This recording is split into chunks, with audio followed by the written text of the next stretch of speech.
YHWH. We ask for any prophecy in your word that may connect to these reports. The lead verse for this reading is the word of the prophet Isaiah chapter 65 verse 4. This text speaks of those who live among tombs and lodge in the preserves, who eat swine's flesh and the broth of foul things. We see the echo of this exclusionary economic practice today. The United States announced Operation Economic Outcast to expand secondary sanctions on Iran across digital assets, technology, gold, aviation, and shipping sectors. This mirrors the judgment of the text.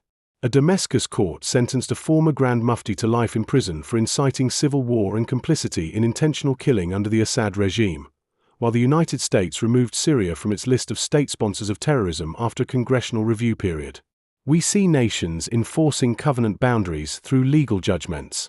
The image whose form was terrible stood before you in Daniel chapter 2 verse 31. That vision speaks of a golden statue that stood before kings. This terror is evident today in the European Union approved funding for air and missile defense systems, radars, ammunition and missiles sent to Ukraine, and as British Prime Minister Andy Burnham approved the sharing of classified Storm Shadow blueprints with Kiev. Every instrument, whether metallic or kinetic, demands submission from its subjects. Whether standing still, moving forward, striking outward, all share a terrorizing presence over populations forced to pay tribute, obey commands, or flee destruction. This day brought a convergence of these forces across the world.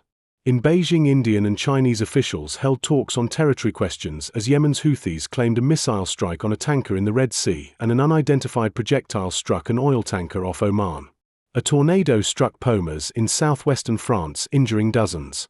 Natural disasters and conflicts unfolded in Haiti, Guinea, Sudan, the Pacific Ocean, Hawaii, Spain, Serbia, Poland, the Democratic Republic of the Congo, Russia, Iceland, and across land borders, airspaces, seas, rivers, mountains, islands. But do not look for direct answers in this storm. The verdict we read tells us that a reading was made against the corpus and correspondence is not determinable.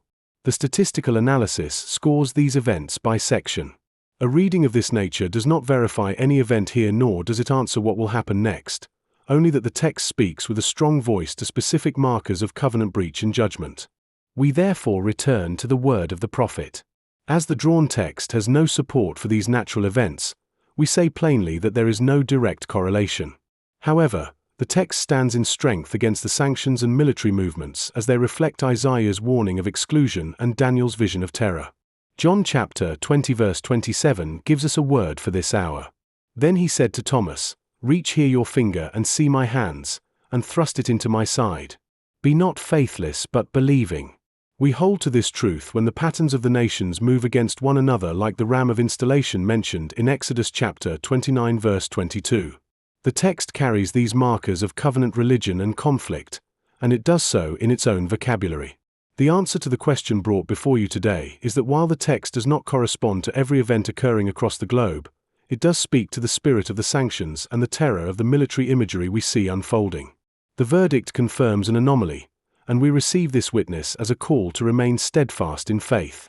The lead verses drawn in this altar of reception session were Isaiah chapter 65, verse 4, Daniel chapter 2, verse 31, John chapter 20, verse 27, Jeremiah chapter 2, verse 8, Exodus chapter 29, verse 22, Numbers chapter 33, verse 13. 94 further verses were drawn in this session.